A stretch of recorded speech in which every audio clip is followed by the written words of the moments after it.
এখানে আলেমদের কাছে আমার প্রশ্ন হচ্ছে, অনেকে আমরা মনে করি মিজানের পাল্লা দাড়ি পাল্লা, মিজানের পাল্লা হ্যাঁ,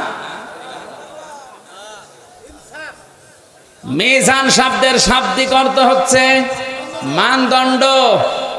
এই জন্য আপনি হাইকোর্টের সামনে দেখবেন একটা দাড়ি পাল্লা টাঙানো আছে, কি ওটা দুই দিকে সমান না একদিকে ঝোলানো আছে? সরকার বাহাদুর ওইটা ওই জায়গায় দিয়ে দেশের জনগণকে বোঝাতে চায়, দুনিয়ায় যেখানে যা করো অন্তত হাইকোর্টে আসলে ন্যায় বিচার পাবা। আমরা তো পাচ্ছি নাকি? আমার একটা ঠনকো মামলা, যেটার রায় দিয়ে দিলেও মাত্র 3 বছর 3 মাস জেল হয়, সেই মামলা কতবার হাইকোর্টে উঠেছে, আমি ন্যায় বিচারই পেয়েছি। উঠলেই ঘুরিয়ে দেয়, আবার সিএমএম কোর্ট, আবার জজ কোর্ট, আবার হাইকোর্ট, এ যেতে যেতে আবার লাগে 5 মাস। আর এক একবারের খরচ 70-80 হাজার 1 লাখ টাকা করে। একটা মামলা যদি 30 বার ওঠে, বলেন কত টাকা গেছে? বলেন সুবহানাল্লাহ। তাহলে ন্যায় বিচার আমরা পাচ্ছি, মিজানের পাল্লা দিয়ে রেখেছে। বাস্তবতা কি বলেন তো এবার? মিজান আল্লাহ পাক নবীকে দেখিয়েছেন। হ্যাঁ, এই আয়াতটা নিয়ে আলেমদের ভেতরে, মুফাসসিরদের ভেতরে মানে মতভেদ আছে, কিন্তু আমার দৃষ্টিতে যেটা আধুনিক তাফসিরে মনে হয়, মিজানের পাল্লা বলতে আমরা মনে করি কিয়ামতে আল্লাহ দাড়ি পাল্লা নিয়ে আসবে, এইদিকে 10 কেজি সওয়াব তুলে দেবে, এইদিকে 11 কেজি গোনা তুলে দেবে, যেদিকে ভার হবে ও জাহান্নামে যাবে। কোন জিনিস কি এইভাবে মাপামাপি করবে? বলেন বলেন। পৃথিবীর প্রতিটা জিনিস মাপ দেওয়ার জন্য একটা যন্ত্র আছে। এখন যদি বলা হয় এই প্যান্ডেলটা মেপে দেন, এটা দাড়ি পাল্লা তুলে দেবেন? কথা বলছেন এখন? এটা মাপার জন্য যন্ত্র কি? ফিতা। বলেন বলেন। ফিতা, ফিতা, টেপ, ফিতা যাই বলেন। এদিকে কয় ফিট আছে, এদিকে কয় ফিট আছে, একটা মাপ দিলেই বুঝতে পারবেন এটা কতটুকু। এখন যদি বলা হয় এই জায়গাটা মেপে দেন, দাড়ি পাল্লা তুলে দেবেন? বলেন বলেন। ওইটা মাপার জন্য এটার যন্ত্র নেই। কেউ যদি বলা হয় যে চাইল মেপে দেন, গুনে গুনে মাপবেন, ওটা মাপার জন্য একটা কেজি আছে, পাথর আছে, বাটখারা আছে আলাদা। এখন যদি বলেন ভাই তেল মেপে দেন, হাতে এভাবে লাগিয়ে লাগিয়ে মাপবেন, ওটার জন্য আবার লিটার আছে, সিসি আছে। এ কথা বলছেন এখন? প্রতিটি জিনিস মাপ দেওয়ার জন্য একটা যন্ত্র আছে। আমাদের যে আমল বা কাজ, এইটা মাপার জন্য একটা যন্ত্র আছে। আমল বা কাজ মাপার যন্ত্রের নাম হচ্ছে গুরুত্ব। কি বললাম? গুরুত্বের ভিত্তিতে কাজ মাপা লাগে। এই যে প্যান্ডেলটা বানিয়েছে, এর ভেতরে গুরুত্বপূর্ণ বিষয় হচ্ছে খুঁটি আর এই সামিয়ানা। কথা বলে না কেন? হ্যাঁ, অনেক অপ্রয়োজনীয় জিনিসও আছে যেগুলো না হলেও প্যান্ডেল হয়, যেমন এই লাইট, এই যে ফুল, এই ক্যামেরা। কথা বলে না? এগুলো না থাকলে কেউ বলবে না যেটা প্যান্ডেল। বলেন বলেন। তাহলে এগুলো কম গুরুত্বপূর্ণ। গুরুত্বপূর্ণ জিনিস হচ্ছে আসল এই সামিয়ানা আর এই খুঁটি।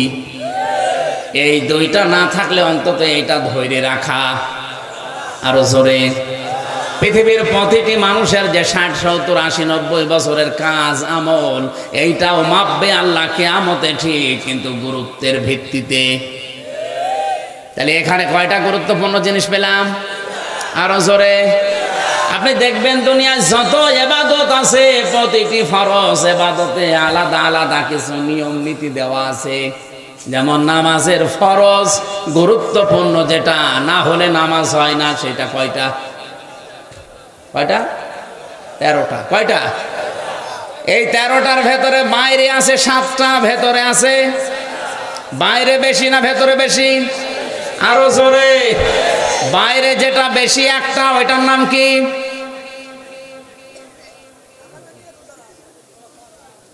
শরীর পাক। কি পাক? শরীর মানে কি শুধু 3.5 হাত মোটি? আরো জোরে বলেন।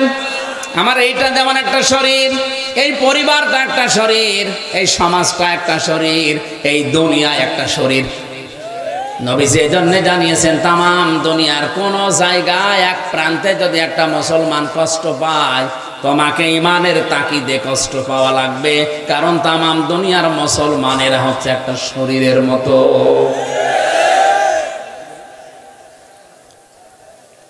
এখন আমার যে শরীরটা পাক হচ্ছে, খালি বারবার গোসল করলেই তো আমার এই 3.5 হাত বডি মনে করেন পাক হয়ে গেল। আমার সমাজও একটা শরীর, এইটা পাক করার জন্য এরেও গোসল করানো লাগবে। হ্যাঁ, সমাজ পাক করার জন্য কে দিয়ে গোসল করাবেন? এত পানি পাবেন কোথায়? এবছর শ্যাম্পু দেওয়া লাগবে।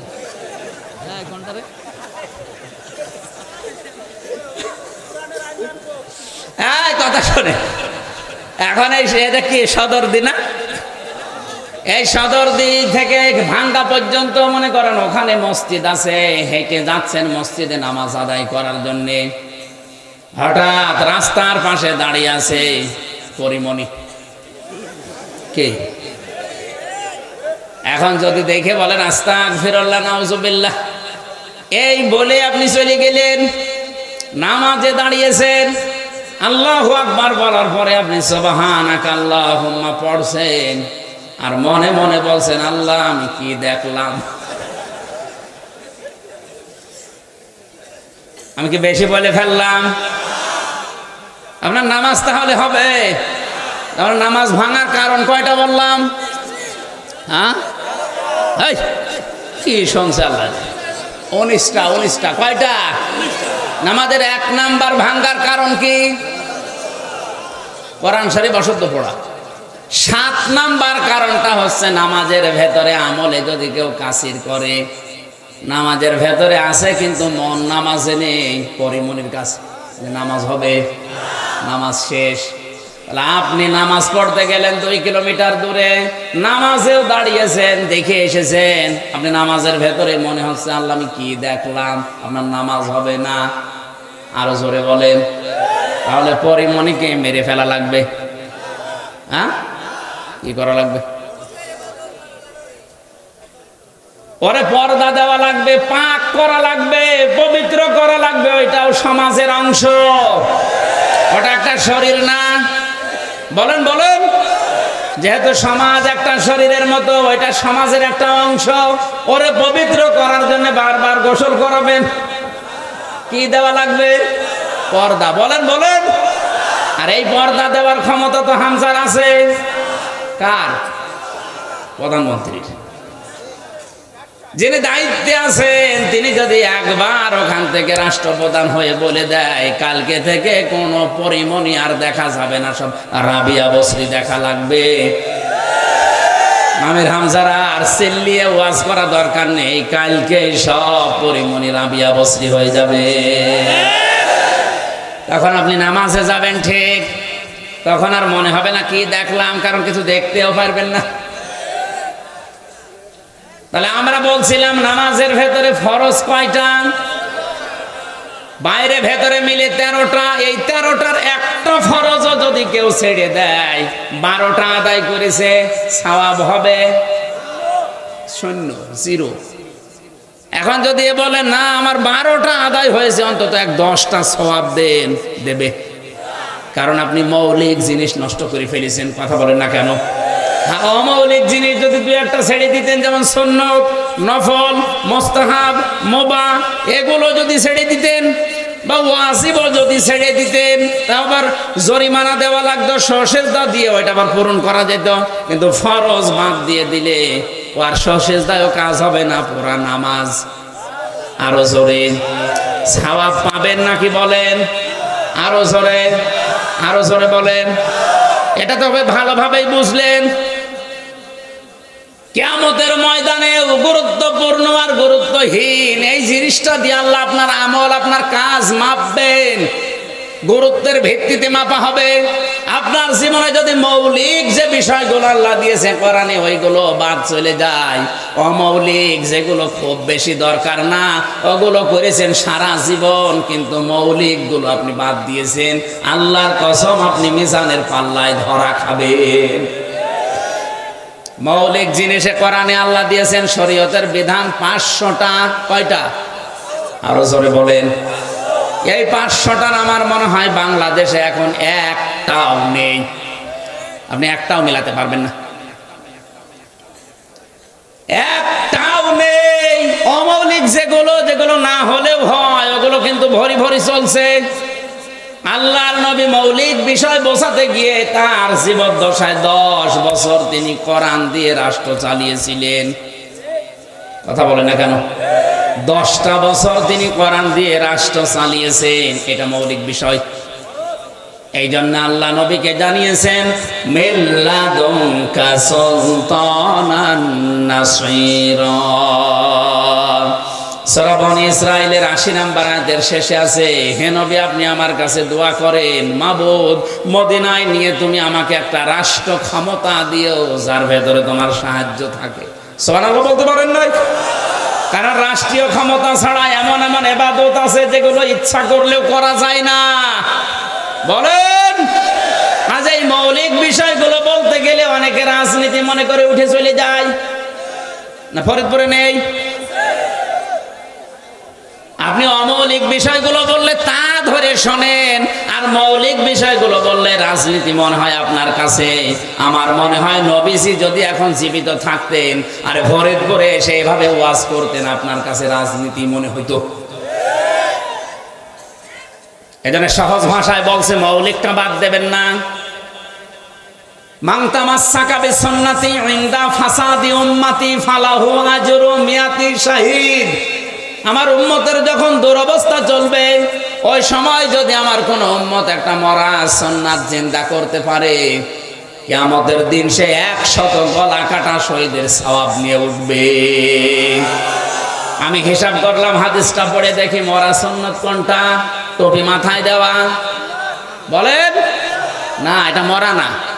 কেউ মাথায় দেয় কেউ মাথায় দেয় না, এটা মরে যায়নি। দাড়ি রাখা সুন্নাত, এইটাও মরা না, কেউ রাখে কেউ রাখে না। এখন বলে না কেন? মেসাক করা সুন্নাত, এইটাও মরে যায়নি, কেউ করে কেউ করে না।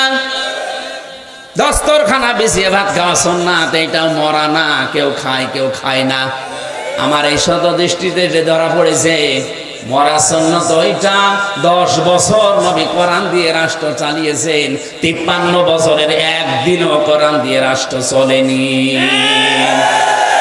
এটা কি সুন্নত? আরো জোরে, জোর হলো না? এই মরা সুন্নতের কথা যখন আমরা এই রজব মাসে 14টা কর্মসূচি দিয়ে বলতে যাই, তখনই কিছু মানুষের গাত্রদাহ শুরু হয়, বলে এবার রাজনীতি হচ্ছে। ওর ঈমান থাকার কথা। বলেন বলেন, যদি 10 বার হজ করে ওটা বেঈমান। কারণ নবীজি নিজে রাষ্ট্র চালিয়েছেন 10 বছর, প্রধানমন্ত্রী ছিলেন, আর আপনার এই কথা শুনলে রাজনীতি মনে হয়। নবী এখন বেঁচে থাকলে আপনি উল্টা পাল্টাই বলতেন। এজন্য কিয়ামতে মৌলিক বিষয়গুলো যেন আমাদের বাদ চলে না যায়। নবীজিকে আল্লাহ মিজানের পাল্লা দেখিয়েছেন, যত নিদর্শনগুলো একটা একটা করে দেখিয়ে 27টা বছরে 14টা জিনিস তাকে শেখালেন। এবার নিয়ে আসলেন দুনিয়ার ধরাধামে নিয়ে আসলেন। বিশ্ব নবীকে আল্লাহ যে 14টা জিনিস এই রজব মাসে দিয়েছেন, আমি একটা একটা করে এবার সিরিয়াল করে বলছি। এই শেষ করে দেব। কথা বোঝার পরে না বোঝার ভান করে যদি কেউ চলে যান, আপনার ইমানে সমস্যা হবে। যদি মনে করেন ভালো লাগছে না, অন্য উল্টো দিকে যাচ্ছে, আপনি একটা ভুল ধরেন, কোন আলেম নিয়ে আসবেন নিয়ে আসেন। আমি এতক্ষণ যা বলেছি, সামনে যা বলবো, একটা কথা যদি কেউ ভুল প্রমাণ করতে পারে কোরআন হাদিসের বাইরে, আমি নাকে খড় দেব। কিন্তু যদি ভুল প্রমাণ করতে না পারেন, আপনাকে মেনে নেওয়া লাগবে। আপনি নিজেও কোরআন হাদিস গভীরভাবে পড়েন না, কেউ বোঝালে আপনি বসবেনও না। আপনি কি? আপনি তো আবু জেহেলের চাইতেও খারাপ। আবার বলছে এই সলিমদ্দি তুই চলে আয়।